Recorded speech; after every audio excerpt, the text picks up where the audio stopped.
about the 5 pitfalls for your business and how to get out. So let's dig into it. I'm going to share my screen with you. And we're gonna just kind of walk through these. If you have any questions, put them in the comments. I'm gonna try and look at that while I'm doing this, but in case I miss it, I'll do it at the end as well. So 5 financial pitfalls and how to get your business out.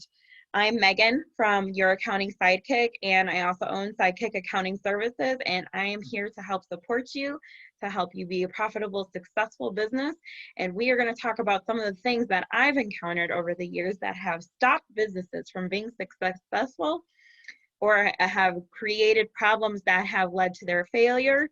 And we're going to talk about some of the ways that you can avoid those or how to get out of those pitfalls if those are some of the things that you've fallen into. Okay, so number one, the number one pitfall that we have here. Oh, okay. Let me get my life together. Okay, so number one, lack of research. Okay, so this is a big one, especially when you're first starting out a business or you have a business idea or you're looking to branch into a new market. It's really important to do your research.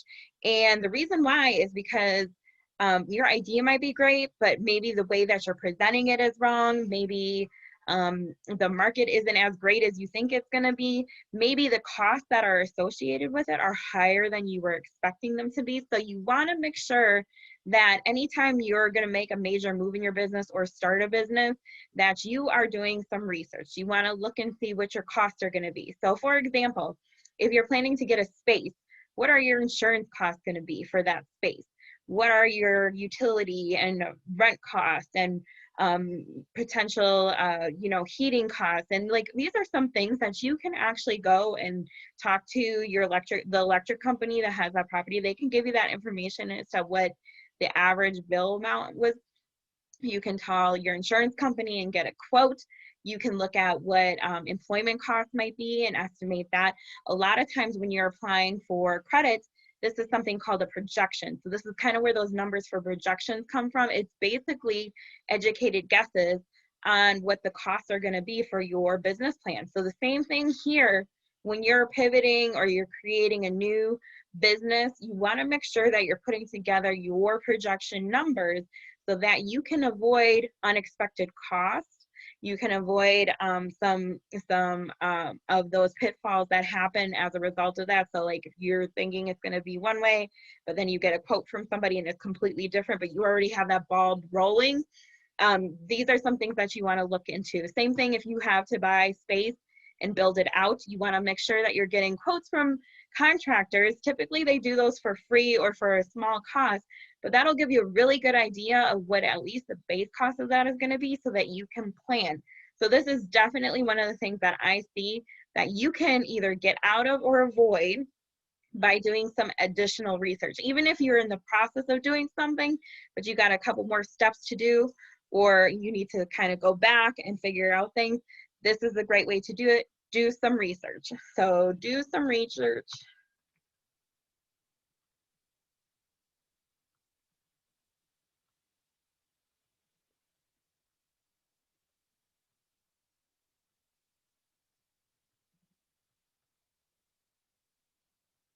Or do some research of this major financial or operational decision to get an idea of what your expected costs are going to be. Okay, so number 2 is not having a bank relationship and or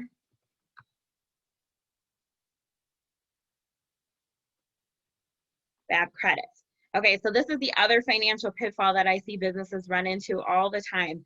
Not having a banking relationship and or bad credit can really prevent you from moving forward in your business. And what I mean by that is, you might have heard this, but it's good to have a relationship with your banker and get the banking products you might need before you need them, because oftentimes it's really hard to get those things when you need them. So you want to make sure you're building that relationship and talking to your banker, because when it comes to credit, there's so many other things other than just your credit score that go into making you a lendable person or business. it's so much more than just your credit score. So it's good to make sure that you have an understanding of what some of those other things are. And so just to kind of go through what those things are real quick.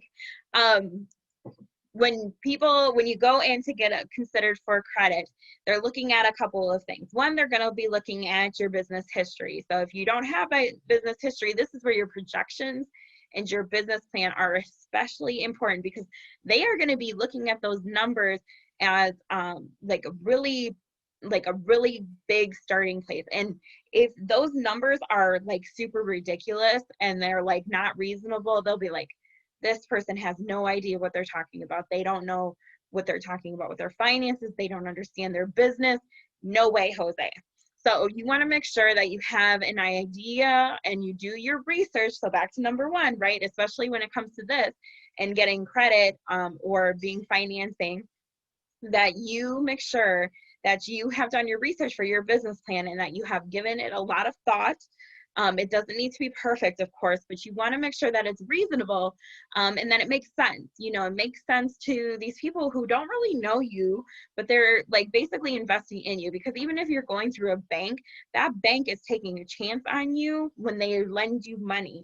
So you want to make sure that you have this well thought out plan, and you can get help with setting up your business plan. I know that there's some members of this group even that offer that service, but if you're really like crunching your numbers and you're not sure you can do it, a really good place to start is with SCORE. So SCORE is a subsidiary of the SBA, and they have workshops that can help you put together a pretty decent business plan, and then they'll walk you through the steps of that. So that would be one really low cost suggestion that I have as far as like putting that together. But the other thing too is when you build a relationship with your banker, and typically when you have a business bank, you are then assigned a banker that will be there to help, you know, be your liaison and your point of contact and all of that. But when you create that relationship with them, then you kind of create an advocate for yourself. And that can be really important, especially when it comes to getting financing and credit, because having somebody to advocate for you, especially on the side of the bank, is really important, because they're going to be looking at your credit score to kind of see things, but they're also going to be looking at you as a person, an individual. They're going to be looking at your business history and the year over year, your return on your business. Has it been profitable? Has it been growing? What does that look like? They're going to be looking at your business plan to see what you have ahead. So what's your plan? Are you getting a new contract? Are you expanding? Are you buying a new building? That kind of thing. They're going to be looking at all those kind of pieces together, not just one piece. And so the other part of that though is that your credit does play a part in that. So if you have bad credit and you don't need financing right now, it's a really great time to start working on your credit. And there's a lot of different ways that you can do that will help boost your credit. As a matter of fact, I have some resources for that. So if you need help there, drop an emoji in the comments and I will be sure to give you that information so that we can start building your credit, because it does make an impact on it, but it's not the deciding factor, if that makes sense. Okay, so number 3 is wrong pricing. Okay, so we talked a lot about this in my Facebook group, Your Accounting Sidekick, which you are welcome to join if you want. I have the little bit.ly link at the bottom there. It is case sensitive, but you can go ahead and join that group. We talked about wrong pricing, because pricing, it makes a huge difference as to whether or not your business is profitable or not. And this is a pitfall, because you can have money that's coming in consistently, and that would be something that we refer to as cash flow. So it can be coming into your business, and you can be working on different things and having that come in, but never feel like you're making money. So like, has that ever happened to you where you have money coming in, you're making sales, but you just feel like you still never have enough money? Like you're always like struggling, and you don't want to ever be in that place, especially if you've been in business for multiple years. It can be really frustrating being in this place where you never feel like you make any money. So one major factor of that, and this is a big pitfall for businesses, is that they don't have their pricing together. Their pricing is set up wrong. And I can't go into a ton of detail on it right now, But one major thing of this is looking at your margins. So if you're not sure what that is, the margins is the price that you charge divided by the total cost to create that product. I think I actually have that backwards. Let me change that around.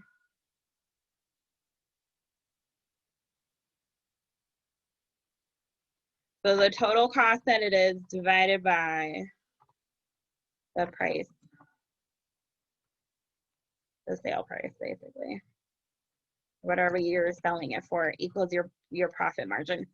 And so this percentage here that you come up with should be around 40% is what you're going to want it to kind of be around, because that means that whatever it took to whatever the cost was for those goods and services, if it's under 40%, typically it's not a high margin product.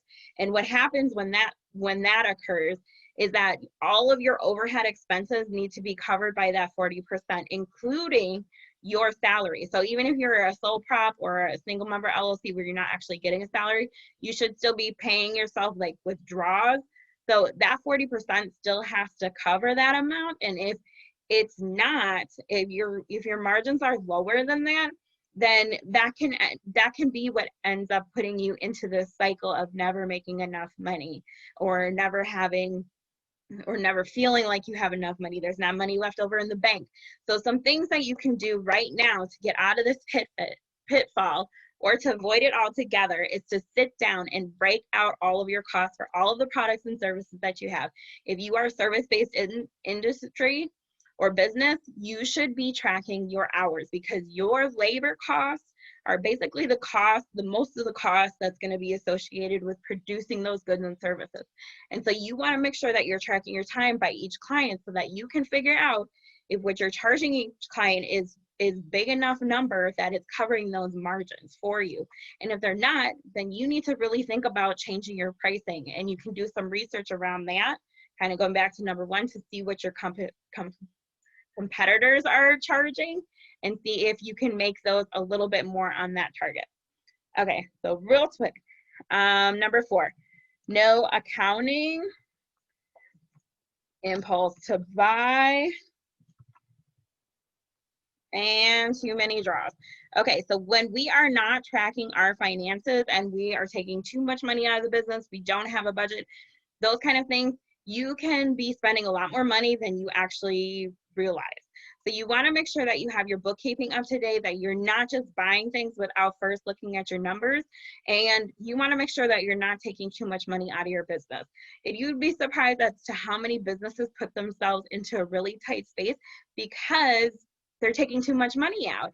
And going back to your numbers to look at that is really important, because let's say your margins are great. You got 40, 50, 60% margins, but you still feel like you're struggling. Why is that? Well, it might be because you're taking too much out of your money and you're using it as an ATM card.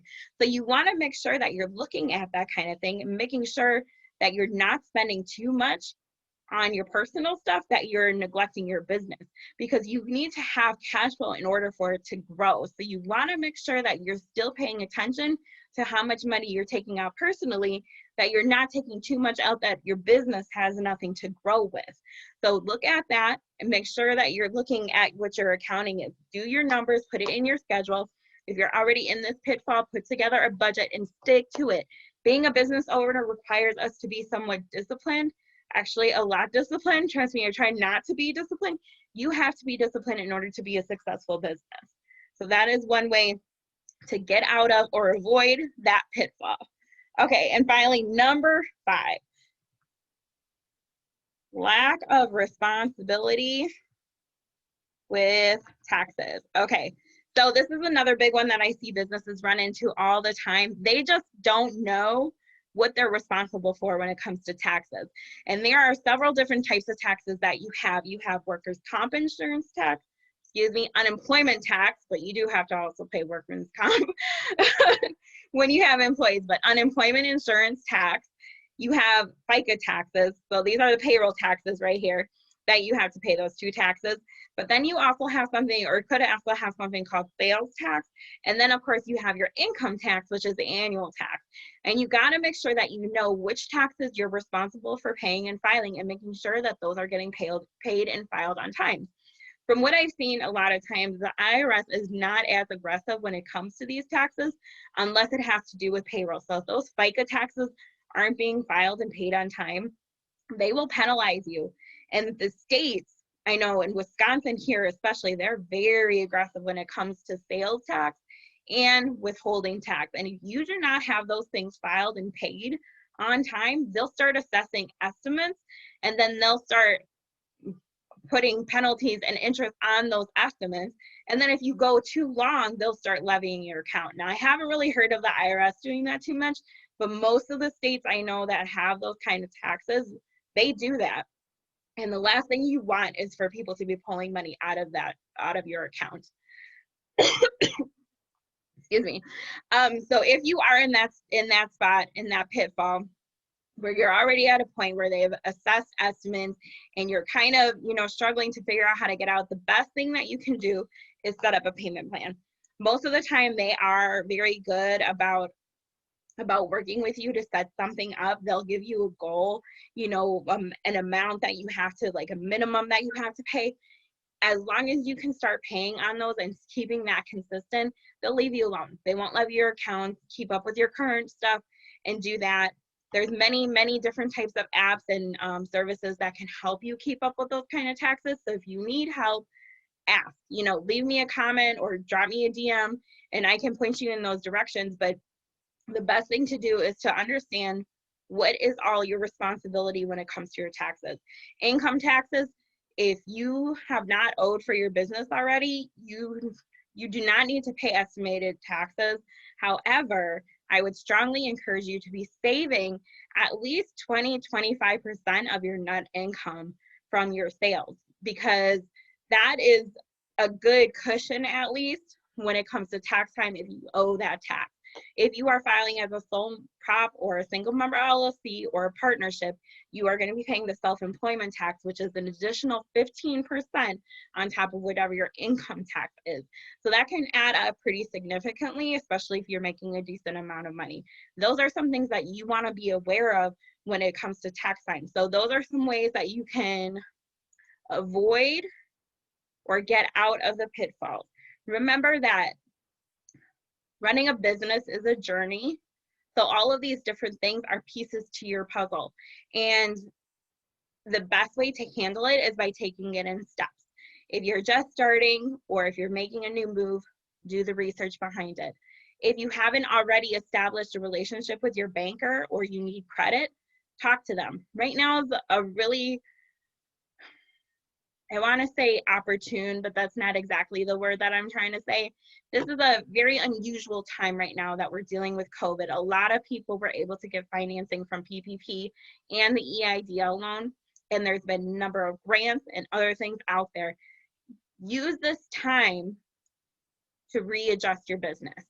If you've struggled, take time to look at your pricing, take time to look at your marketing, take time to look at your numbers, because all of those kind of things can be the pieces that lead you to the next step of your business.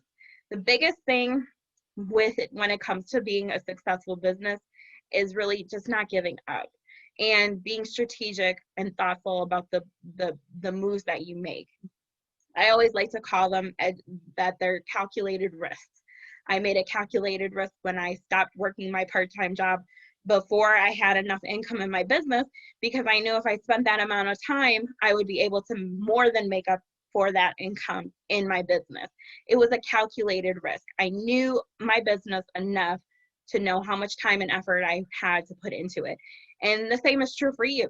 If you've been operating your business for a while, you know how it works, at least to a base level point that you can make decisions about it.